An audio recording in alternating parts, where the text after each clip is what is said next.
Hello, everyone. This is Radhika with Grooving and Giving in Early Retirement. This channel is where we talk about living our best life in early retirement, giving back to our global and local communities, and the glue that holds it all together, financial freedom that allows us to do the things we want to do, pursue our passions. I left my 23-year long career to focus on my passion, a childhood for children, my not for profit that I set up in 2012 with a mission to fulfill the basic needs of children in impoverished and underserved communities. We provide essential items to children.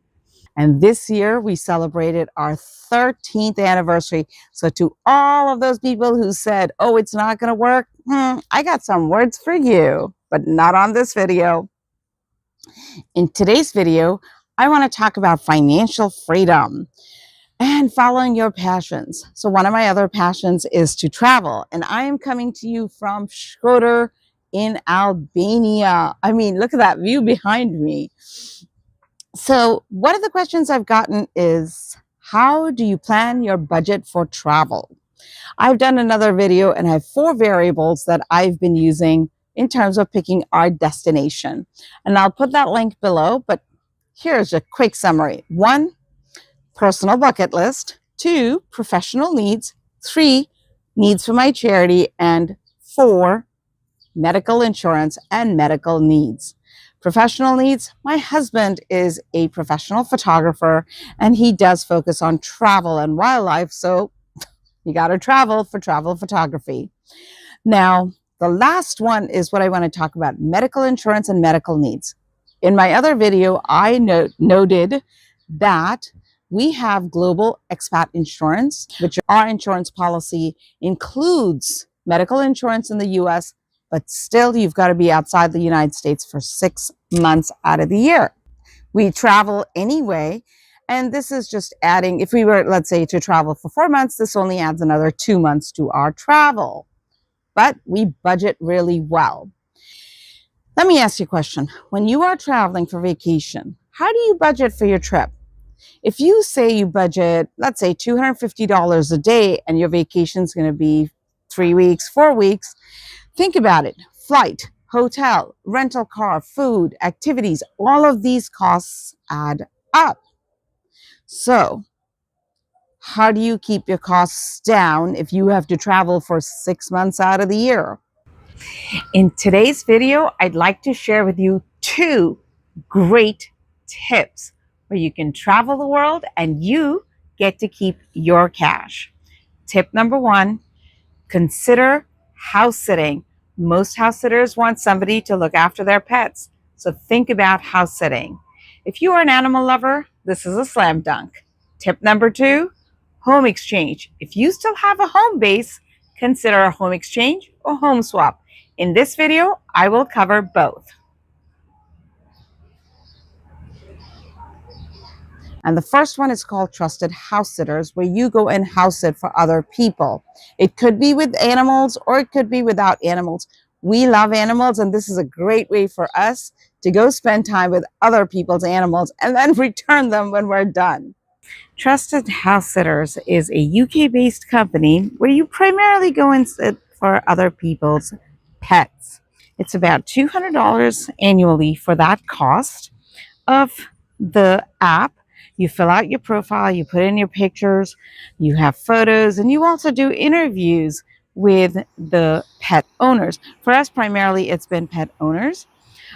We also chose the program where people come and house sit for us, and they did not have to house sit with pets because we don't have pets, but they did have to do a few other things for us.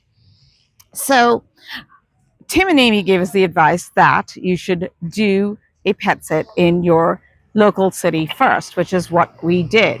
We started out with our first pet sit being for Donut, an 88-pound sheepdog. And then we did a few other pets and we got reviews.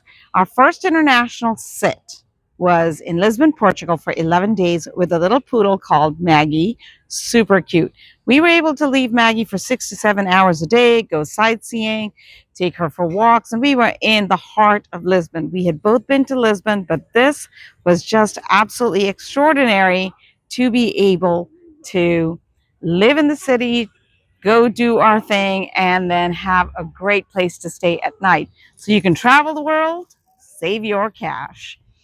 Our next international sit was in the south of Spain, in Moncarpaccio. After that, we also did a sit in Tavira.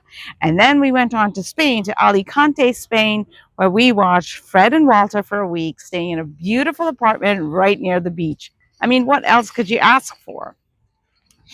We did our last and most recent sit in Canada, a little bit outside of Vancouver in Port Moody. Beautiful location. We were there for a month. The house was spectacular and there were gorgeous trails around. So we were able to take the dogs for a walk, no problem. And we also had a little bunny rabbit, Cinnamon. Our second program is Home Exchange. Now, why did we sign up for Home Exchange when we were loving trusted house sitters? Well, we wanted to travel to South America, and we found that there were literally zero opportunities for house sits in Argentina, Chile, Uruguay. So we needed a different option, and we found Home Exchange. This is where you swap your house with somebody. You can either do a direct swap, i.e., I come to your house, you go to my house at the same time, or you can do option two, which is I come to your house, you come to my house a little bit later, and I'm not there.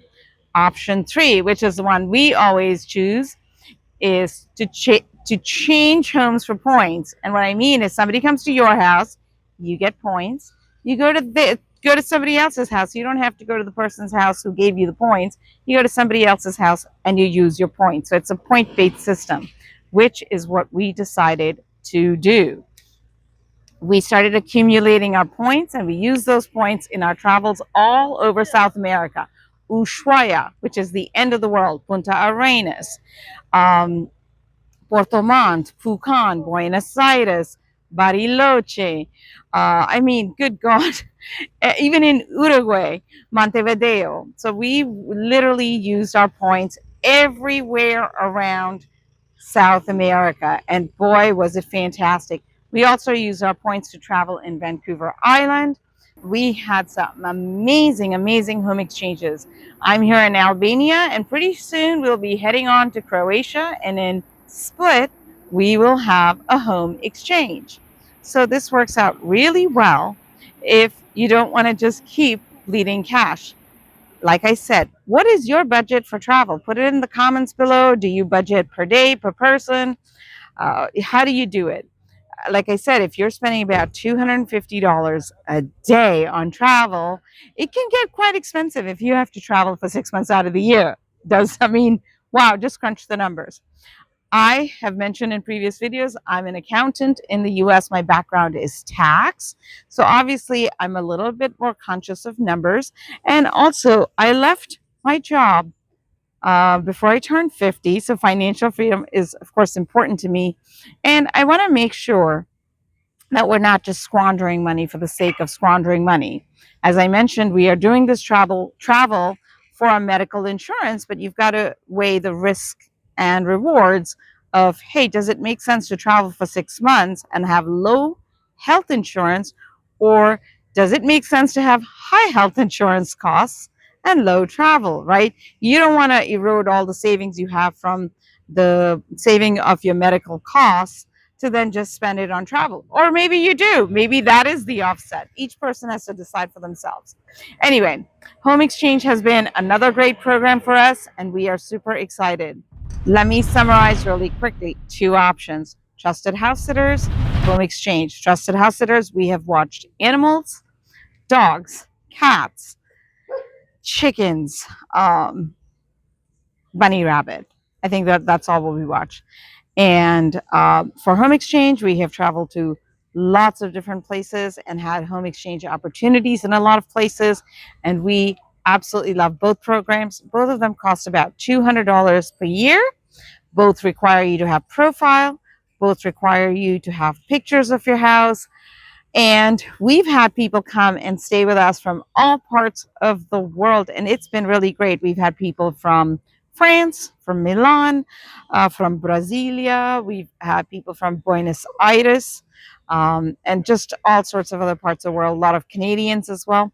So it's really another way to get to know people. I am filming this video in Shkodër, Albania, and there's the mosque right behind me that is at the walking street. This is a gorgeous city. I'm going to give you a little bit of a view.